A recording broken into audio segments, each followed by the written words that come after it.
사순절이 시작되었습니다. 사순절 기간은 지난 수요일부터 시작되었는데요. 40일 동안 우리 예수 그리스도께서 우리의 죄를 위하여 십자가에 달려 돌아가심을 기억하고 예수님의 말씀을 깊이 있게 묵상하며 우리의 삶을 보다 좀 더 절제하며 하루하루를 보낼 수 있기를 바랍니다. 절제한다는 말은 끊는다는 말이 아니라 줄인다는 말이죠. 그죠? 하루 종일 정신없이 자기 일에만 빠져 살 것이 아니라 잠깐이라도 이 사순절 기간만이라도 휴식 시간에 주님의 고난을 생각하고 또 기도도 한두 번 좀 더 해볼 수 있기를 바랍니다. 세상이 엄청나게 지금 빠르게 변화하고 있는데요. 특히 이제 과학이 엄청나게 발달하고 또 세상이 점점 어떤 가치나 어떤 정신적인 포션보다는 눈에 보이는 것, 또 특별히 돈이면 무엇이든 할 수 있다고 생각하는 이 오늘날 세상에서 사람들은 모든 판단을 돈을 많이 가진 자와 가지지 못한 자 이렇게 구분하고 세상이 돌아가는 모든 현상들을 전부 다 이제 과학적인 근거나 방식으로 이해하고 판단하려고만 합니다. 이런 세상에 살다 보니까 사람들은 점점 우리가 믿는 이런 신앙이라는 것은 점점 힘을 잃어가고 도리어 이제 옛 어른들만 소유하는 그런 어떤 과거의 태물과 같은 그냥 단지 고물이 되어버렸습니다. 고물. 신앙이 고물이 되어버렸다는 겁니다. 젊은이들에게는 신앙이라는 것이 이제 그들이 살아가는 앞으로 미래에 살아가는 삶의 거추장스러운 어떤 걸림돌이 되어버렸고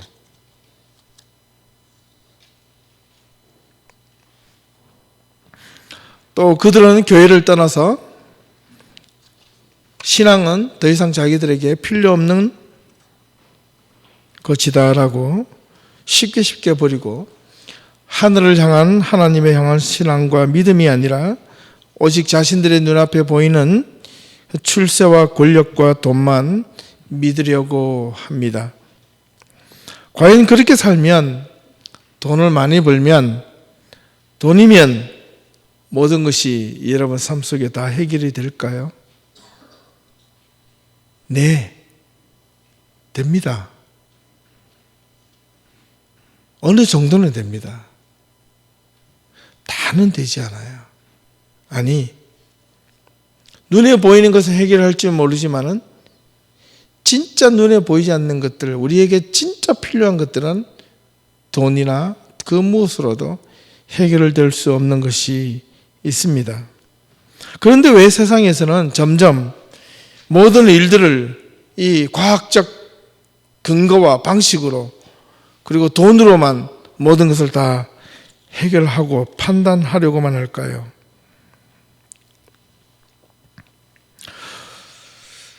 돈으로 해결되지 않는 여러 가지 문제들이 알고 보면 너무나도 많은데 과학적 방법으로 해결할 수 없는 미스테리들이 너무나 많이 있는데 우리는 그것이 전부이고 진리이고 팩트이고 사실인 것처럼 우리는 점점 그 속에서 매몰되어 살아갑니다. 여러분 아십니까? 과학적 근거가 그의 상당수가 아니 대부분 그 출발이 가설에서 시작된다는 것 아십니까? 추측입니다. 추측. 과학이라고 무조건 추측은 아니지만 과학을 이야기하는 사람들의 대부분 이론은 가설과 추측에서 시작됩니다.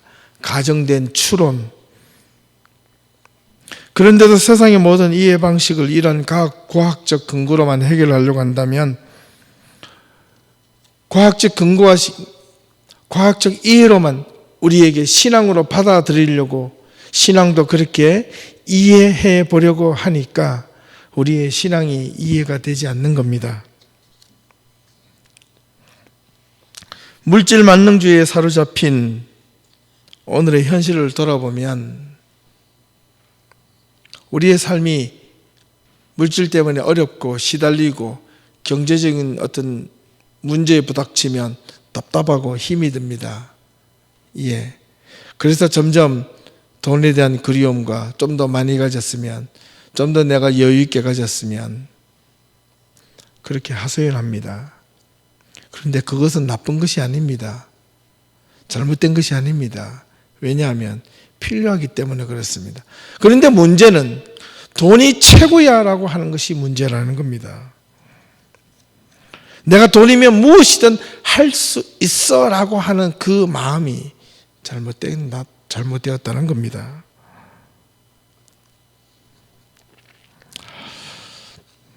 그러다 보니까 신앙생활도 이 물질 만능주의와 이렇게 오버랩을 시켜버리니까 교회에 와서 기도하는 모든 기도의 방향이 오직 축복과 출세밖에 없습니다. 여러분, 엄청나게 복을 달라고 매일 주님 앞에 나와 기도했는데도 여러분 그렇게 되던가요?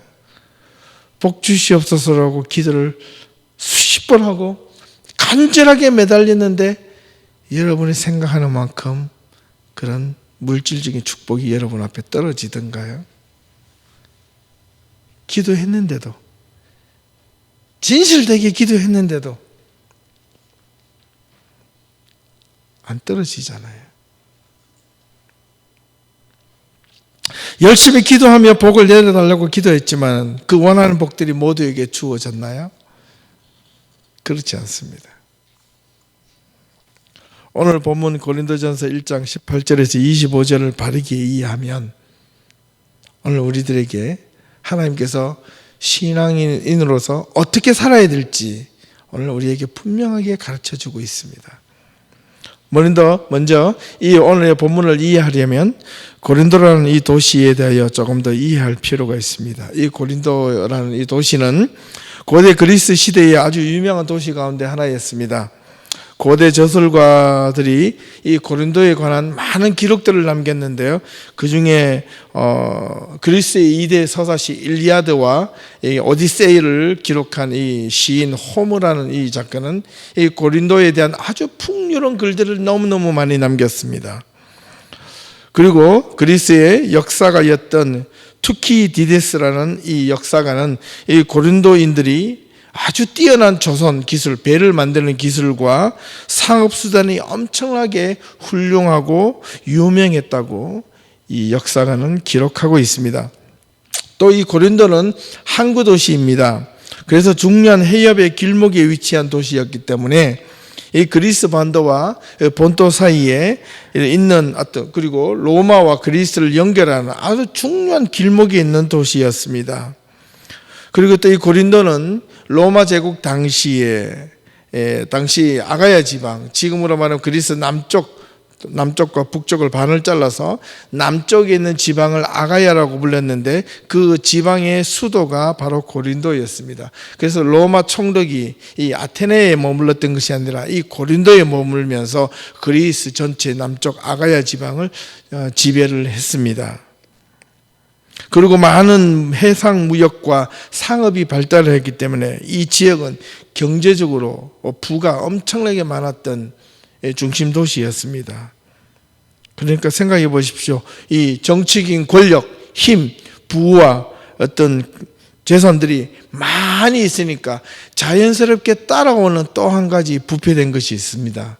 그게 뭐냐면 성적 타락입니다.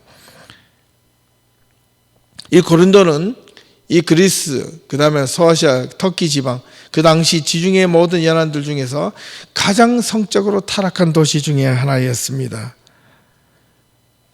우리가 잘 알고 있는 이 고린도에는 수많은 신전들이, 로마의 신전들이 세워져 있었는데 그 중에 특히 아프로디테 신전이라는 어마어마하게 큰 신전이 있었는데 이곳에서는요 무려 1,000명의 매춘부들이 여사제로 신을 섬기며 매일매일 밤마다 성적인 타락을 즐겼던 곳이 바로 이 고린도였습니다. 1,000명의 여자 매춘부가 그곳에서 매일 밤마다 제사를 드린다는 명목으로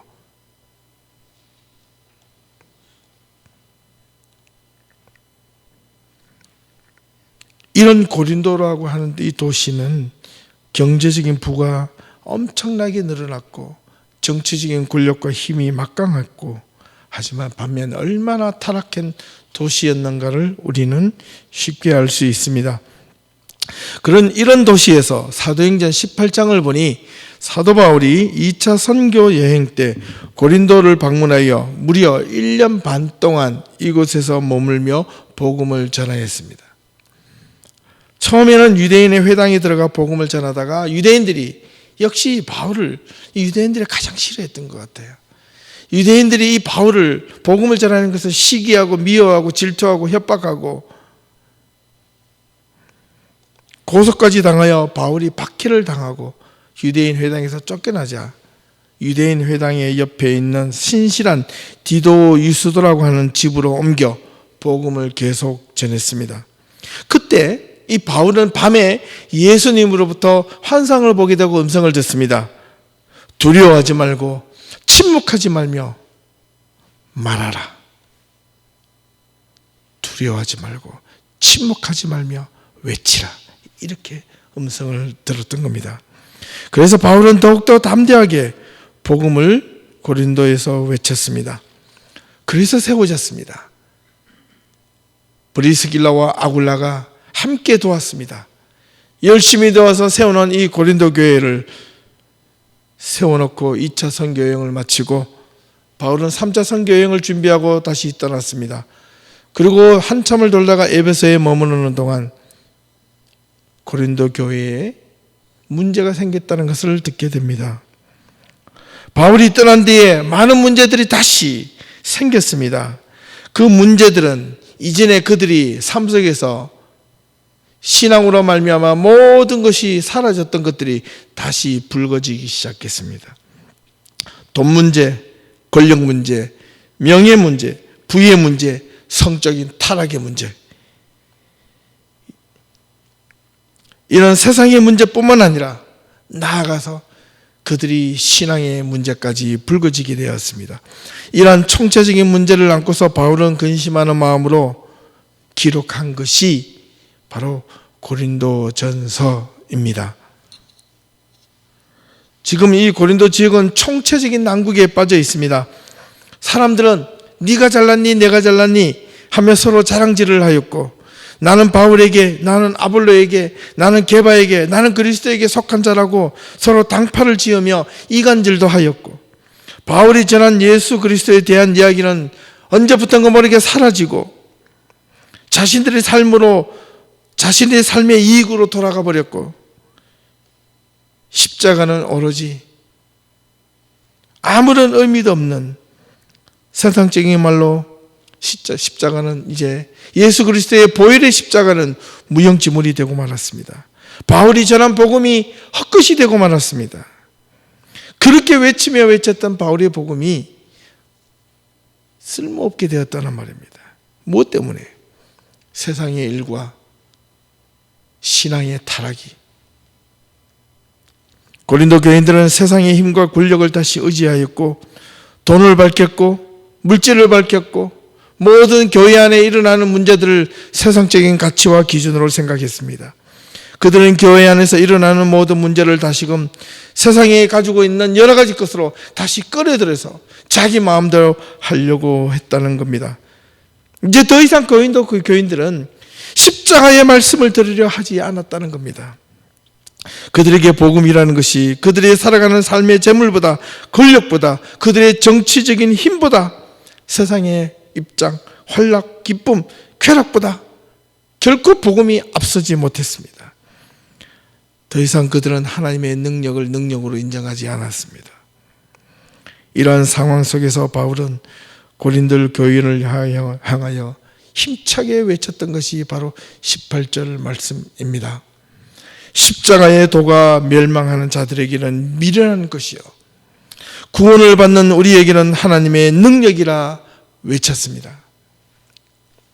십자가의 도, 십자가의 도라는 말을 영어로 보니까 The Message of the Cross란 말을 씁니다. 예, 헬라어로는 The Logos, 호, 사나투. 십자가의 로고스입니다. 로고스. 그 로고스란 말은 말씀도 되고 진리도 되고 길도 되고 도리도 되고 생명도 되고 구원의 길도 되는 겁니다. 십자가의 로고스, 십자가의 말씀, 십자가의 진리, 십자가의 도리, 십자가의 은혜, 십자가의 길이 세상 사람들이 보기에는 어리석게 보여도 하나님을 믿는 우리들에게는 구원의 도구요, 믿음의 도구요, 생명의 통로요, 영생의 길임을 알기에 우리는 십자가가 하나님의 능력을 믿고 능력임을 믿고 우리는 지금도 이 십자가를 붙들고 있는 겁니다. 여러분은 십자가를 붙들고 계십니까? 바울은 고린도 교인들에게 세상의 쾌락을 버리고 세상의 욕망과 그릇된 것들, 지나고 나면 다 없어질 것들을 버리고 오로지 영원한 생명의 길인 십자가를 붙들라고 힘줘 말하고 있습니다. 오늘날 교회 안에서 십자가에 대한 이야기를 하면 힘들어하고 부담스러워합니다. 아이, 웬 그런 고생이냐고, 좀 편하고 좋게 잘 예수를 믿고 기도하면 은혜를 받고 예배를 드린 가운데 막 기쁨이 충만해져서 밖으로 나가지 왜 힘든 십자가 이야기를 하느냐고 말을 하는 사람들도 있습니다. 하나님께 예배를 드리는데 혹시나 다리를 꼭 앉아서 오늘 뭐 하나 지켜보자, 그런 분들은 마음의 중심에서부터 자세부터 바뀌지 않으면 결코 하나님의 은혜, 십자가의 그 능력을 맛볼 수 없습니다. 오늘 설교자가 뭘 말하나 한번 두고 보자가 아니라 오늘 하나님의 말씀이 어떻게 우리에게 다가오실까 기대하며 교회를 찾는 것과 억지로 마지못해 예배의 자리에 참여하는 자들의 예배의 성공과 실패는 이미 그 순간부터 결정이 되는 겁니다. 수십 번, 수백 번, 수천 번 형식적인 예배보다 단 한 번 십자가에 달리신 예수를 제대로 만나면 인생이 바뀌어지고 삶이 바뀌어진다는 겁니다. 바뀔 수 있습니다. 누가? 바울이. 사도 바울이 단 한 번 예수를 만남으로 그의 인생이 바뀌었지만 여러분, 가룟 유다는 3년 동안이나 예수님을 따라다니며 동고동락하였지만 그가 바뀌었습니까? 안 바뀌었습니다. 바뀌기는커녕 예수를 파는 자가 되었다는 겁니다. 무엇이 달랐나요? 예수를 만난 시간이 부족했나요?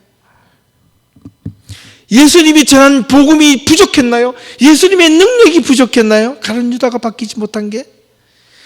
예수님의 말씀에 은혜를 받지 못해서 가룟 유다가 배신했나요?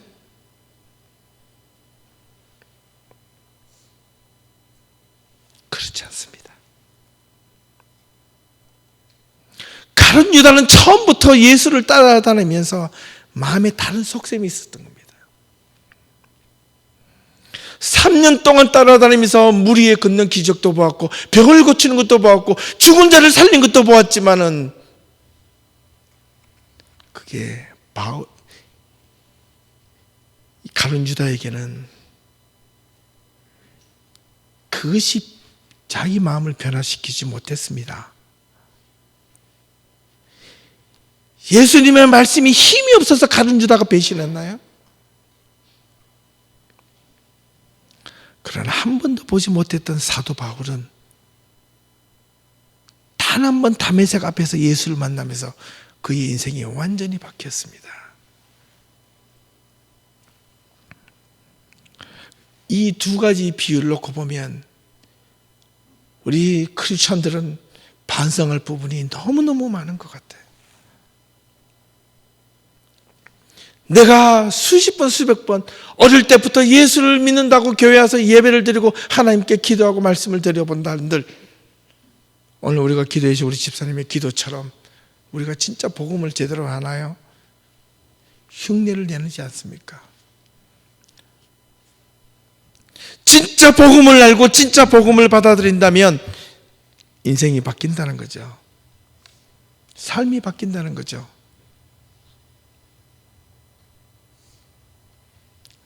우리는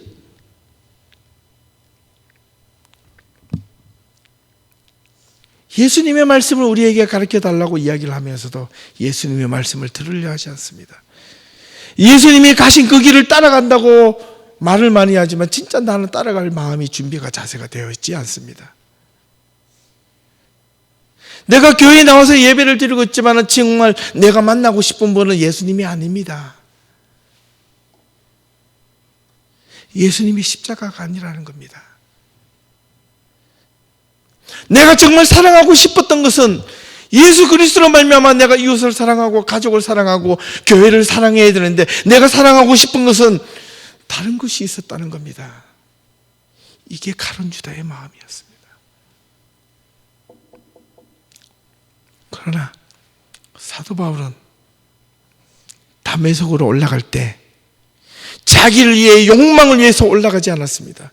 자기가 믿었던 유대교의 하나님을 먹칠한다는 그 자존심이 상해했던 그 유대교의 하나님이 야훼 하나님을 먹칠하게 하는 그 예수쟁이들이 싫었고 미웠고 그들을 잡기 위해서 내가 그들을 잡으러 가겠다는 하는 열심과 충성이 예수를 진짜 딱 한 번 만나는 순간 그 열심과 충성이 바뀌어버렸습니다.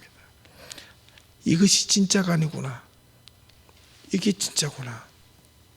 그래서 이 바울은 한 번 예수를 만남으로 인하여 그의 인생 나머지가 도리어 수많은 사람들이 존경을 했던 유대인들로부터 핍박을 받는 자로서, 고난을 받는 자로서, 십자가를 지는 자로서 삶의 역경과 어려움이 있을지라도 복음 하나 포기하지 않고 복음을 따라가겠다는 그 하나, 그것이 바울의 심정이었습니다. 십자가의 말씀, 십자가의 길, 십자가의 도리, 십자가의 은혜가 오늘날 우리들에게도 여전히 필요합니다. 언제부터인가 모르게 오늘날 우리들의 신앙에도 예수를 믿는다면서 십자가의 은혜가 빠져버렸습니다. 십자가의 말씀이 빠져버렸고 십자가의 구원이 빠져버렸고 십자가의 안에 내가 무엇을 좀 하려고 하는 그 나가 지금 들어버리고 말았습니다. 그러니 예수는 없고 십자가는 더더욱 없는 기독교가 되어버린 겁니다. 교회에서 선교를 많이 합니다. 전도를 많이 합니다. 구제를 많이 합니다. 그런데 선교가 아니라 이제는 구제가 되어버렸고 볼런티어 되어버렸고 복음을 전하는 것이 아니라 이제 예수의 복음이 축복의 통로가 되었습니다. 내가 잘 사는 구원의 통로가 되었다는 겁니다. 내가 좀 뭔가 덕을 받는 통로가 되었다는 겁니다. 바울이 고린도 교회를 향한 이 메시지는 오늘날 현대 교회의 부패한 신앙을 향한 경고의 메시지가 아닐 수가 없습니다. 분명 십자가의 도가 멸망하는 자들에게는 분명 바보 같고 어리석고 미련하게 보이지만 그러나 하나님을 믿는 우리들에게는 그 구원을 받는 우리들에게는 하나님의 능력임을 알고 깨닫지 못한다면 우리는 결코 우리 앞에 놓여진 이 십자가가 세상 사람들과 같이 동일하게 어리석게 보이거나 아니면 그 십자가가 우리에게 무엇으로 두려움으로 다가오거나 둘 중에 하나입니다.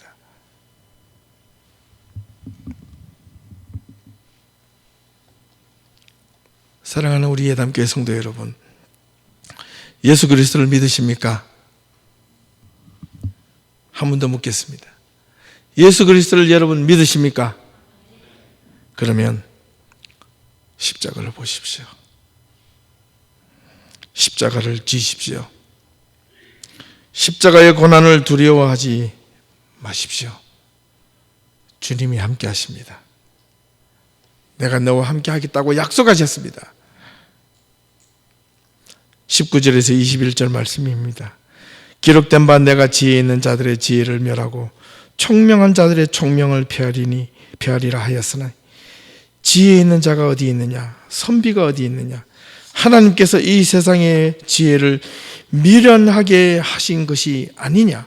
하나님의 지혜에 있어서 이 세상이 자기 지혜로 하나님을 알지 못함으로 하나님께서 전도에 미련한 것으로 믿는 자들을 구원하시기를 기뻐하셨도다. 맞습니다. 하나도 틀린 말이 없어요. 세상에는 힘 있는 자를 좋아하고 능력이 있는 자를 등용하고 똑똑한 자들을 들어서 사용하시지만 하나님은 세상에서 버림받은 자들을 사용하십니다. 세상에서 보기에 무익한 자들을 들어서 세상에서 똑똑한 자들을 들어서 부끄럽게 하십니다. 세상은 강한 자를 들어 앞세우지만 하나님은 약한 자를 앞세워 강한 자를 부끄럽게 하시는 분이십니다. 예수님은 십자가를 지심으로 십자가의 죽음을 이기신 분이십니다. 이 말이 바로 그런 말입니다. 세상에는 지혜 있어야 하고 똑똑해야만 하고 교만해야만 하고 자신이 잘났다고 생각해야만 남들이 나를 업신여기지 못하기 때문에 그렇다고 이야기합니다. 남들이 잘난 꼴을 보지를 못하고 배가 아파합니다. 자신만이 잘 되어야 하고 남 이야기를 들으려 하지 않습니다. 그런 자들을 하나님께서는 세상 사람들이 보기에 어리석고 멍한 사람들을 들어서 오히려 그들 앞에 세워서 그들의 잘잘못을 낱낱이 밝히는 그런 역사가 하나님은 이루어 가신다는 겁니다.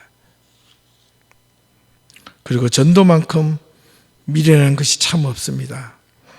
세상 사람들에게 복음을 전하면 참 답답하죠. 예, 세상 사람들이 보기에 저 사람 못하나? 전도한다고 요즘 예수 믿나?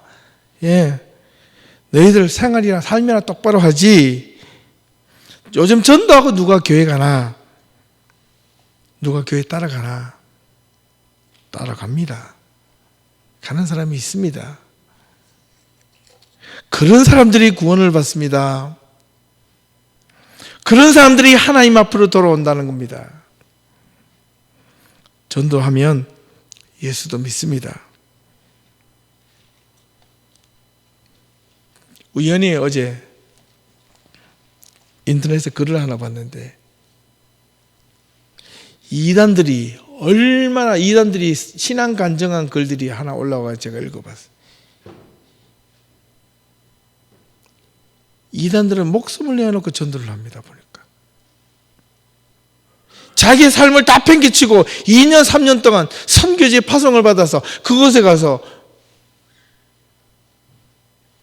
복음만 전합니다. 복음만.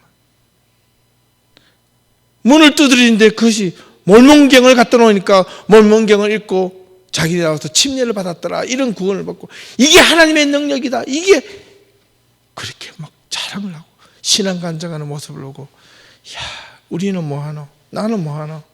이런 마음이 너무너무 부끄럽게 많이 들었습니다. 내 눈앞에 보이는 삶에 집착해서 거기에 정신없이 빠져서 나는 교회를 위해서 하나님의 나를 위해서 정신없이 잊어버리고 살았다.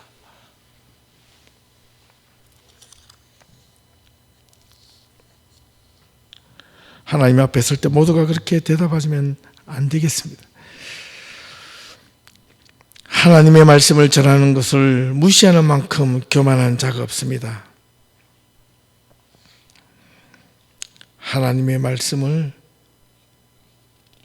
무시하는 사람들을 쓰는 것이 아니라 모른다고 하는 사람들을 들어서 하나님은 그들을 사용하신다는 겁니다. 세상에는 모든 사람들이 출세와 명예와 부 그리고 남들이 앞서는 것을 원하지만 기독교인들도 그렇게 살지 말라는 법은 없지만 앞서서 말씀드렸지만 출세와 부와 명예가 그 자체로 인하여 하나님의 도구가 되어야 되지 출세와 명예와 부가 목적이 되어서는 안 된다는 겁니다. 하나님이 주시는 만큼 내가 하나님을 위하여 헌신하겠다, 수고하겠다, 바치겠다, 섬기겠다는 마음이 있으면 그 사람에게는 얼마나 많이 하나님 앞에 올바르게 하나님께서 주실지 모릅니다. 22절에서 24절입니다. 유대인들은 표적을 구하고 헬라인은 지혜를 찾으나 우리는 십자가에 못 박힌 그리스도를 전하니 유대인에게는 꺼리끼는 것이요 이방인에게는 미련한 것이로되 오직 부르심을 받은 자들에게는 유대인이나 헬라인이나 그리스도는 하나님의 능력이요 하나님의 지혜니라. 왜 유대인들은 표적을 구하겠습니까? 그들은 과거의 유대인들의 삶은 언제나 하나님이 인도하실 때마다 그들에게 보여주셨기 때문에 그렇습니다. 헬라인들은 그들의 최고의 미덕은 지혜요 지식입니다. 로고스였습니다. 그래서 그들에게 최고의 능력은 지혜를 갖는 거였습니다. 그러나 우리 성도들은, 우리 하나님의 사람들은 그가 유대인으로 태어났든 헬라인으로 태어났든 내가 어떤 모습으로 지금 살고 있든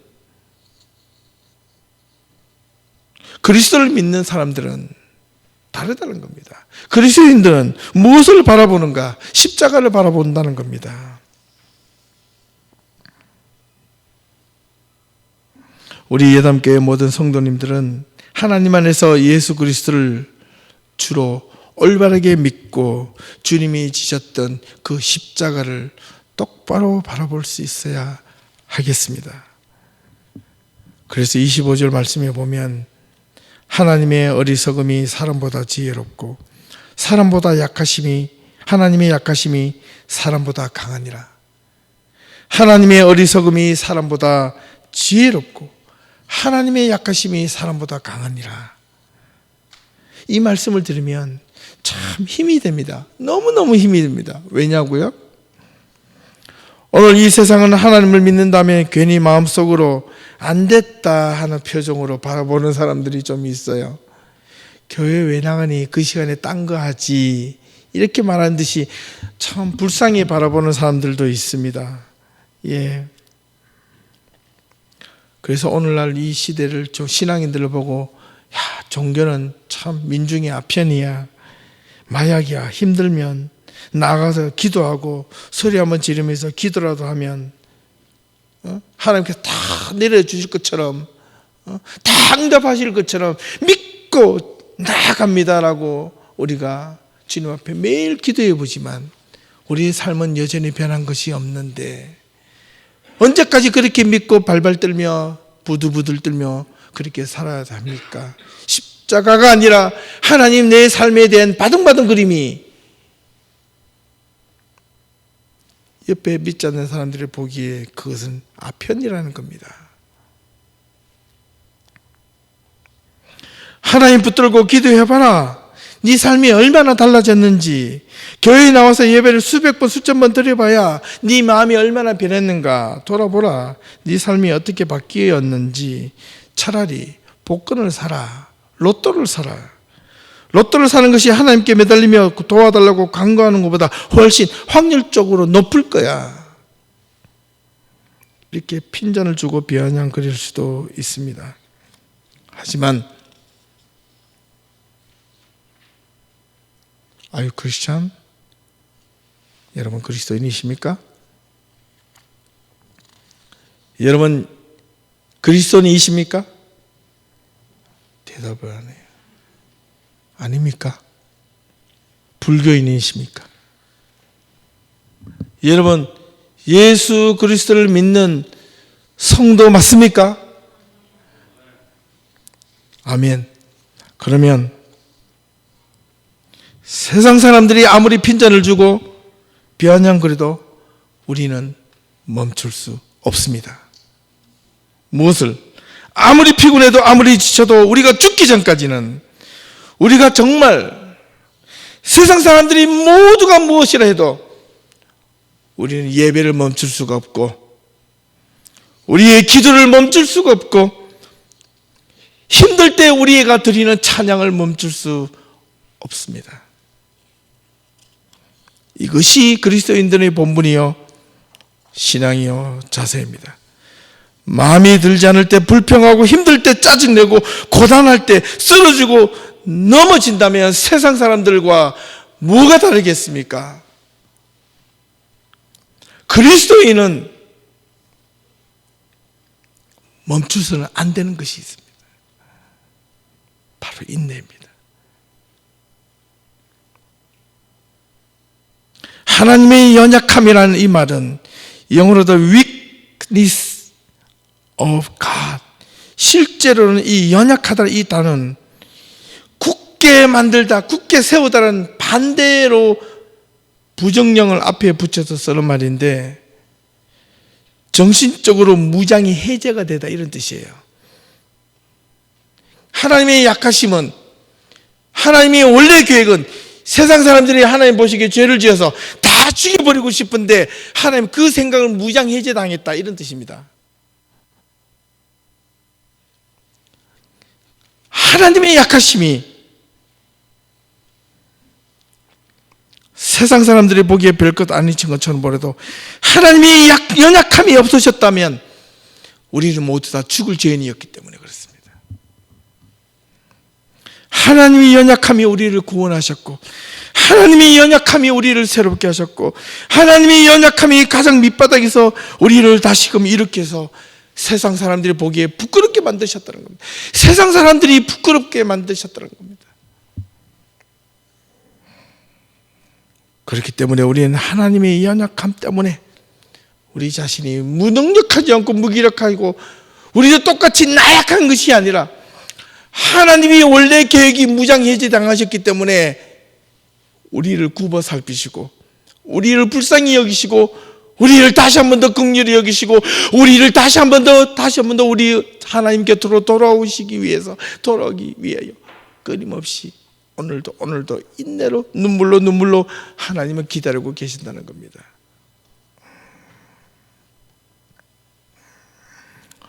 우리의 허물과 우리의 잘못을, 우리의 죄악을 단번에 벌하지 아니하시고 하나님 그 마음이 연약하여 우리를 봐주시는 긍휼한 마음 때문에 우리는 지금도 이 자리에 앉아 있는 겁니다.